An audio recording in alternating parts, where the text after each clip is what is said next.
سب سے اہم وہ پاکستان سے تقاضا حکومت پاکستان سے، وہ حکومت اور فوج سے، اپنی ایجنسی سے تکفیری ایلیمنٹ کی تطہیر کریں، پاک کریں اپنی حکومت کے اندر بھی اور فوج کے اندر بھی جو ایلیمنٹس ہیں ایجنسیوں کے اندر تکفیری ایلیمنٹ ہے اس کو نکالیں. اگر وہ وہاں سے پاک نہیں ہوتا، ایلیمنٹ نہیں نکلتا، تو پاکستان کو خدا نہ خواستہ آئندہ بہت بڑا خطرہ لاحق ہے.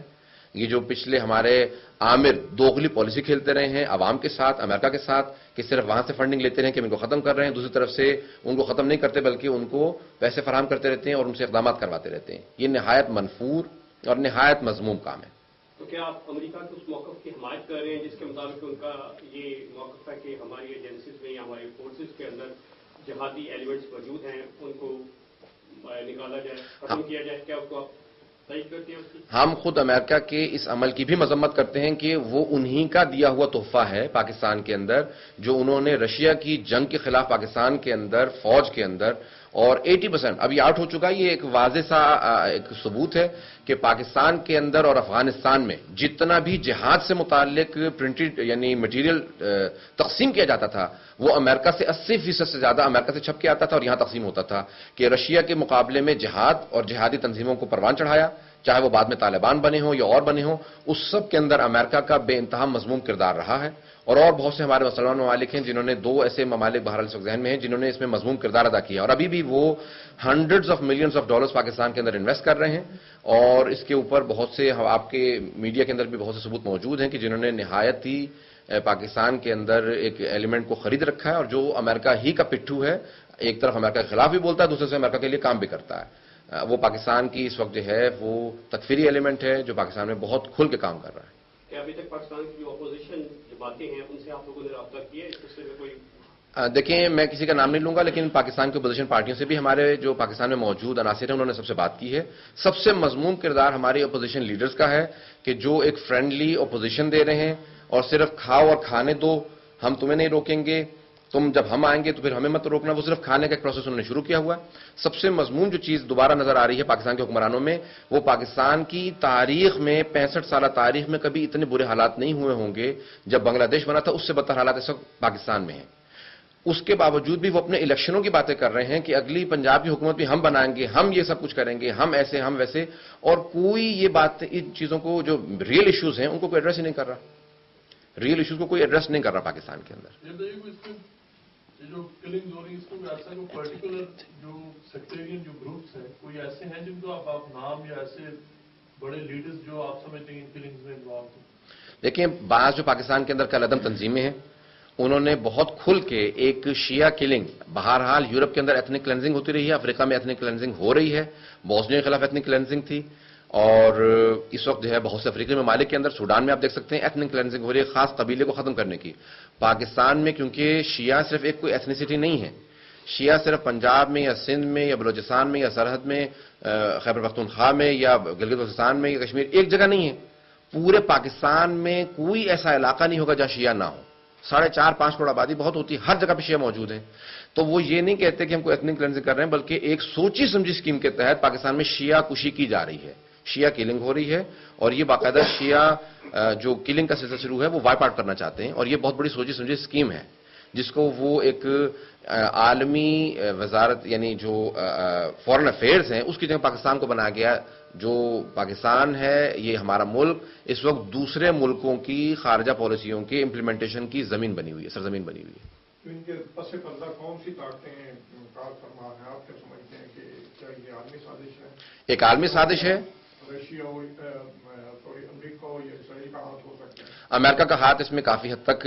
واضح ہے، خطا ہمارے حکمرانوں کے لیے واضح ہے کہ ان کا ہاتھ ہے. پاکستان کے بہت سے مضبوط ایلیمنٹس اس کے اندر شامل ہیں، خود چاہے وہ فوج کے اندر ہوں، اور بہت سے افراد آج مختلف ناموں سے کام بھی کر رہے ہیں اور بہت کھل کے اس میں سامنے بھی آ چکے ہیں. ان کے چہروں سے نقاب بھی ہٹ چکے ہیں اور وہ خود سے کہتے ہیں کہ طالبان ہمارے بچے ہیں، ہم نے ان کو پالا ہے، پروان چڑھایا ہے. اور اس وقت باقاعدہ خود سے طالبان کے بھی 3 گروپ ہیں. ایک جو واقعی جینوئن طالبان ہیں جو دہشت گردی نہیں کرتے ہیں، جو کہتے ہیں کہ ہم ان کے نظریے سے مخالف ہیں، لیکن وہ یہ بات کہتے ہیں کہ ہم لوگ بیرونی طاقتوں کے انوالومنٹ کے ہم حامی نہیں ہیں. لیکن 2 ایسے ایلیمنٹ ہیں طالبان کے اندر جو انٹرنیشنل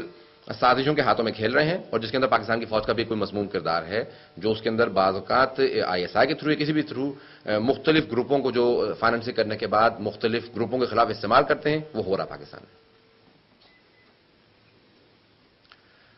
بہت بہت شکریہ آپ لوگوں کا. Thank you.